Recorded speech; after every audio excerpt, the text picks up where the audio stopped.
Someone here is very unhappy in their band and they're not quite sure what to do, so I'm going to do my best to give them some advice.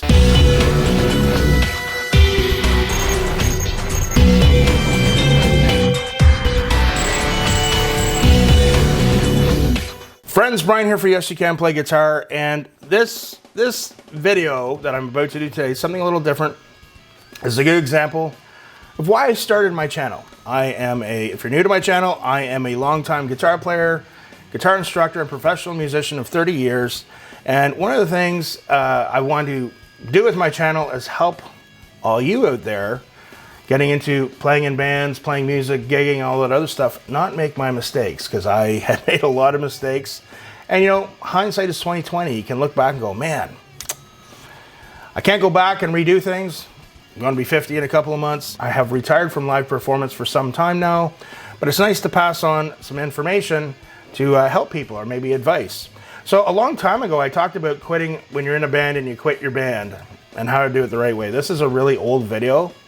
It's hard for me when I get comments now. The channel's well over a year and a half old. Look at old videos, I can't watch them anymore. Just it's the way I'm speaking and the lighting, and it's every YouTuber knows what I'm talking about. But I got this really interesting comment, so I'm going to give someone here is very unhappy in their band and they're not quite sure what to do. So I'm going to do my best to give them some advice.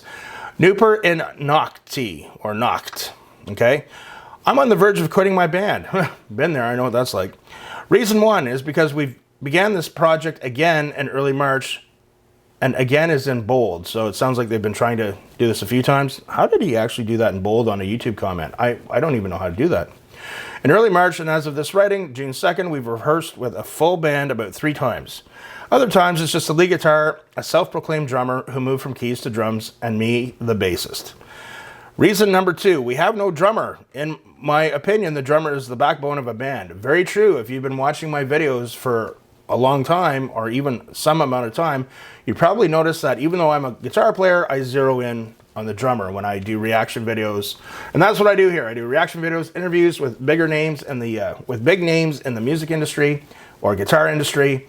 And I post guitar lessons and guitar tips for all the guitar players out there. So the augmented sweep, once again,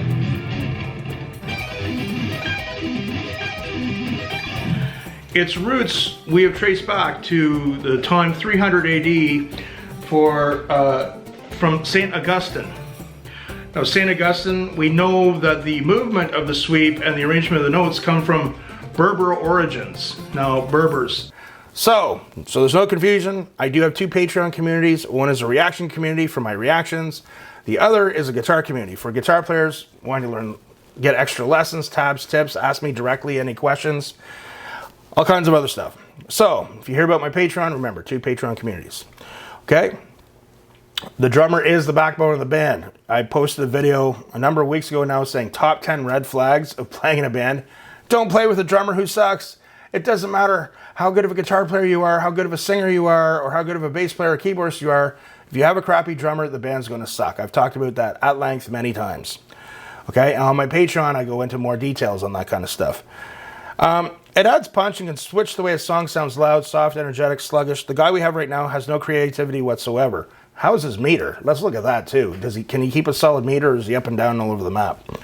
Tell me if I'm wrong for this, but why should the guitarist and I learn the song note for note, chord for chord, when he isn't going to play it beat for beat? Most of the time during improv, he sticks to 8th notes on the hi-hats, snare then off, a simple 1, 2, 3, 4 beat on the kick drum, nothing to feed off as. I messaged the guitarist about this, and she simply said, "We're all talented. Personally, I feel like quitting and starting a new project. But at the same time, I want to look for a new drummer who's actually creative and knows her shit." Okay, so I'm going to like and heart. I'll respond. I'll actually tell you right now.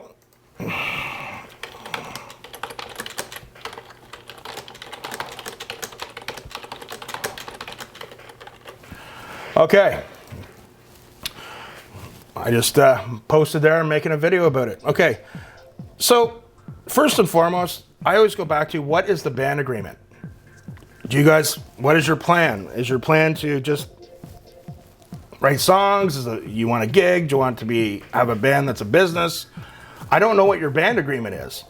One of the core points for me, if I'm really thinking about leaving a band, is what is the core band agreement, and are people keeping to it, or are they not doing what they're supposed to, or are they trying to change it? A lot of weird stuff goes on in bands, my friend. So I don't really know what the collective agreement of your band is. The other thing I'm going to tell you is really good drummers are hard to find. So if you're an original band, a lot of original bands I know, when we talk about that, like all the really good drummers I know, if you don't have a lot of gigs, they're not really interested, especially once they've made the jump to teaching and gigging for a living. I know a number of great drummers. You know, there's been times I've thought about doing something for fun, but I still want to have really good musicians at my age. You know, it's not the same when you have to go out and gig all the time when you're 50 as opposed to 25 or even 35. But they're hard to find. A lot of them, they want paying gigs. So what I tell a lot of original bands, if you're writing, it might be hard to find a drummer. Maybe it's just a matter of just working by yourself, programming the drums that you want for the songs when you're recording. So you can take a MIDI program, like Guitar Pro is a common one I would use to program drums. And then when you put it into whatever the recording program is you're using, whether it's Cubase, Ableton, Pro Tools, put the MIDI drums in, and then you know, add a really good drum program to it, a good VST, okay, like Easy Drummer or something, and then you rehearse to that. And then what you might have to do is, if you start gigging, you might actually have to hire a really good drummer and say, these are the songs, learn it, keep it as is.